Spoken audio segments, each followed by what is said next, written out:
दोस्तों, भारत की आजादी के साथ जो सबसे बड़ी मुश्किलें थी वो ये थी कि भारत से अलग जो राज्य थे उनका भारत में विलय कैसे कराया जाए, जिसमें कई बार रियासतों का भारत में विलय तो हुआ, लेकिन कुछ राज्य ऐसे भी रहे जो भारत का हिस्सा नहीं बन पाए, जिसमें एक भूटान भी शामिल है, जिसके बारे में आपको भी कभी न कभी ये जरूर लगता होगा कि भारत के इतने करीब होने के बावजूद भी आखिर भूटान भारत का हिस्सा क्यों नहीं बन पाया। ये सवाल इसलिए भी जरूरी हो जाता है क्योंकि भूटान की जैसी संस्कृति वाले सिक्किम को तो भारत ने इतनी लड़ाइयां लड़के अपना हिस्सा बना लिया था, लेकिन भूटान के साथ भारत ने कोई भी सख्त रुख नहीं अपनाया। आखिर ऐसा क्यों हुआ और क्यों भूटान भारत का हिस्सा नहीं बन पाया? आज के वीडियो में हम आपको यही तो बताने वाले हैं। आजादी से पहले सिक्किम की जो स्थिति थी वही भूटान की थी। आजादी से पहले सिक्किम और भूटान ये दोनों ब्रिटिश राज के प्रोटेक्टेड स्टेट थे, यानी इन दोनों राज्यों के आंतरिक मामलों में ब्रिटिश सरकार का दखल नहीं था, लेकिन विदेश और रक्षा मामलों को ब्रिटिश सरकार देखती थी। दोनों राज्यों में अलग अलग संधियों के चलते ये सिस्टम चलता था। सबसे पहले भारत और भूटान के रिलेशन की मॉडर्न हिस्ट्री की बात की जाए तो भूटान और भारत के बीच पहली लड़ाई 1730 में हुई। बंगाल का एक इलाका कूच बिहार, जिसका बॉर्डर भूटान से लगता है, और उसी समय मुगलों की फौज ने इस इलाके पर आक्रमण कर दिया। इसीलिए कूच बिहार के राजा मदद मांगने भूटान पहुंच गए। भूटान ने मदद की और मुगल फौज को पीछे खदेड़ दिया, लेकिन बदले में खुद कब्जा जमा कर बैठ गए। जिसके बाद भारत और बंगाल के इस इलाके पर 1760 तक भूटान का पूरा कंट्रोल हो चुका था। लेकिन 1772 में कूच बिहार में सत्ता के दो हिस्से हो गए, जिसमें से एक को भूटान राजशाही का सपोर्ट था, तो ऐसे में दूसरा धड़ा पहुंच गया उस समय भारत में ताजा आए अंग्रेजों के पास, जो अब तक बंगाल प्रेसिडेंसी पर कब्जा जमा चुके थे। जिसके बाद ब्रिटिशर्स ने भूटान की फौज को पीछे खदेड़ दिया और अब इसके बाद ब्रिटिश फोर्सेस ने कूच बिहार रियासत में अपना आदमी बैठाकर रियासत को ब्रिटिश ईस्ट इंडिया कंपनी में शामिल कर लिया। इन सब के दौरान अंग्रेजों और भूटान के बीच कई झड़पें हुई, जिसके बाद एक समझौता हुआ जिसमें अंग्रेजों को भूटान में कारोबार का मौका मिल गया। लेकिन उसके बावजूद भी कुछ इलाकों को लेकर भूटान और अंग्रेज लड़ते रहे, जिसको खत्म करने के लिए 1824 में एक ब्रिटिश मिशन भूटान पहुंचा और उन्होंने भूटान के आगे व्यापार की पेशकश की। भूटान ने इसे इनकार कर दिया। उन्हें डर था कि इससे उनकी ऑटोनॉमी को खतरा हो सकता है। 1826 में ब्रिटिश ईस्ट इंडिया कंपनी ने लोअर असम पर कब्जा जमा लिया, जिसके बाद भूटान के साथ तनाव और बढ़ गया।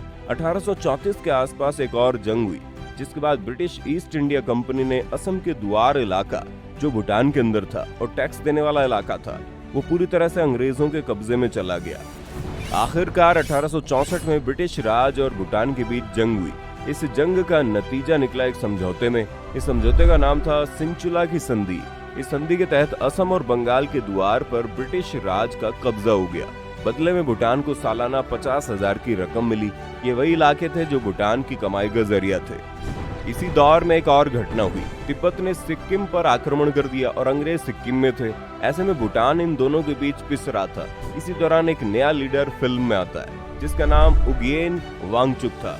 ऐसे में उगयेन वांगचुक ही वो इंसान बना जिसने दोनों के बीच समझौता करवाने में रोल निभाया। इसी का नतीजा हुआ 1904 का एंग्लो तिब्बत सम्मेलन, जिससे तिब्बत और ब्रिटिश इंडिया के बीच व्यापार समझौते की शुरुआत हुई और 1907 में उगयेन वांगचुक भूटान के राजा बनाए गए। लेकिन अभी इस कहानी में चीन की एंट्री बाकी थी। 1904 के तिब्बत समझौते पर असर ये हुआ कि तिब्बत चीन की आंखों में चुभने लगा। चीन नहीं चाहता था कि तिब्बत ब्रिटिशर्स के कंट्रोल में आए, इसलिए 1910 में चीन ने तिब्बत पर हमला कर दिया।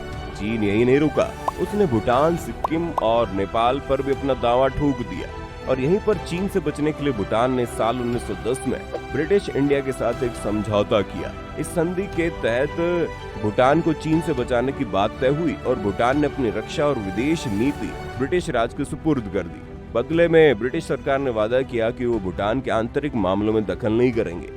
सब कुछ सही चलता रहा। उगयेन वांगचुक ने 1926 तक भूटान पर राज किया। अब इसके बाद जब भारत की आजादी का समय आ गया तो अंग्रेज भारत छोड़कर जाने लगे। ऐसे में भूटान और सिक्किम दोनों को डर था कि उन्हें भी बाकी रियासतों की तरह ट्रीट किया जाएगा। इसलिए दोनों राज्यों ने अपना पक्ष रखते हुए कहा कि वो बाकी रियासतों से अलग है, उनकी संस्कृति और धर्म अलग है। भूटान ने 1910 में हुई संधि का हवाला देते हुए कहा कि उन्हें बाकी राज्यों के साथ ग्रुप न किया जाए, क्योंकि 1910 की संधि के तहत उन्हें अपने इंटरनल फैसले खुद लेने का अधिकार था और वो यही आगे भी चाहते थे। जिसके बाद जून 1947 में भूटान की तरफ से एक खत लॉर्ड माउंटबेटन को लिखा गया। इसमें कहा गया कि भूटान भारत का हिस्सा नहीं बनना चाहता। जब भूटान और सिक्किम का सवाल उठा तो नेहरू ने स्वीकार किया कि सिक्किम और भूटान बाकी रियासतों की तरह नहीं है, बल्कि ये दोनों आजाद है और इन्हें भारत की तरफ से सिक्योरिटी मिली हुई है। जिसके बाद भूटान और भारत के बीच फरवरी 1948 में एक स्टैंड स्टिल एग्रीमेंट पर दस्तखत हुए, यानी जब तक आगे की राह तय न हो तब तक जैसा चल रहा है वैसे चलता रहे। इसके बाद अप्रैल में प्रधानमंत्री नेहरू ने भूटान को बातचीत के लिए भारत बुलाया। भूटान डेलीगेशन की तरफ से गोंजिम सोनम तोपगे दोरजी वार्ता में शामिल हुए। जिसके बाद पीएम नेहरू डेलीगेशन से मिलते हैं। नेहरू के साथ ये मीटिंग करीब 1 घंटे चली थी। मीटिंग के दर्ज मिनटों के अनुसार नेहरू कहते हैं कि वो भूटान के इंटरनल मामलों में दखल नहीं देना चाहते, इसलिए इसके तुरंत बाद उन्होंने भूटान डेलीगेशन के आगे 2 प्रस्ताव रख दिए। पहला प्रस्ताव था भूटान भारत में विलय हो जाए, इसके बाद उसे राज्यगत दर्जा मिलेगा लेकिन उसकी खुद की इंटेग्रिटी बरकरार रहेगी। दूसरा ऑफर था भूटान भारत के साथ एक नया समझौता करे, जिसके तहत भूटान रक्षा, संचार और विदेश मामलों को भारत को सौंप दे। भूटान डेलीगेशन इसके लिए बिल्कुल तैयार नहीं था। वो पहले रिटर्न में ये चाहते थे कि भूटान पर उनका दावा कायम रहेगा। इस मुद्दे पर बात इतनी बढ़ी कि एक बार तो भूटान डेलीगेशन बिना समझौते के वापस लौटने वाला था कि अंत में नेहरू इस बात पर राजी हुए कि संचार का क्षेत्र भूटान के पास ही रहेगा और भारत सिर्फ विदेश और रक्षा मामलों में भूटान को गाइड करेगा। ऐसा इसलिए क्योंकि नेहरू का चीन प्रेम बना हुआ था, इसीलिए उन्हें चीन के भूटान में दखल का कोई अंदाजा नहीं था। दोनों देशों के बीच कुछ दिन चली बातचीत के बाद 9 अगस्त 1949 को भूटान और भारत के बीच एक समझौता हुआ। यही समझौता भारत और भूटान संबंधों की नींव बना। इस समझौते के तहत भारत ने भूटान को एक अलग देश के तौर पर स्वीकार किया जो भारत के सुरक्षा में रहेगा, यानी भूटान के विदेश मामले भारत के कहे अनुसार तय होंगे।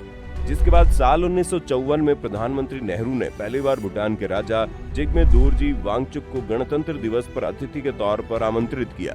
साल 1958 में नेहरू खुद भूटान दौरे पर पहुंचे। इस दौरे में इंदिरा गांधी भी उनके साथ थी। इस दौरे के बाद दोनों देशों के बीच रिश्ते लगातार अच्छे होते चले गए। शुरुआत में भूटान की तरफ से विदेश मामलों को भारत को सौंपने के लिए कुछ हिचकिचाहट थी, लेकिन 1959 में जब चीन ने तिब्बत पर पूरी तरह कब्जा कर लिया तब भूटान ने भारत को अपना फॉरेन अफेयर सौंपने को लेकर सेटिस्फाई हुआ। इसीलिए शुरुआत से भारत भूटान के डेवलपमेंट में मदद करता रहा। इसी कारण साल 1971 भूटान को यूएन की सदस्यता मिल गई, जिसके बाद धीरे धीरे भारत और भूटान के समझौते में बदलाव होते रहे और आखिरकार साल 2007 में भूटान पूरी तरह खुद पर डिपेंड हो गया, जबकि अब भूटान को भारत की राय लेने की जरूरत नहीं थी। इस तरह भारत में शामिल होकर भारत से भूटान हमेशा के लिए अलग हो गया। तो दोस्तों, ये थी पूरी कहानी।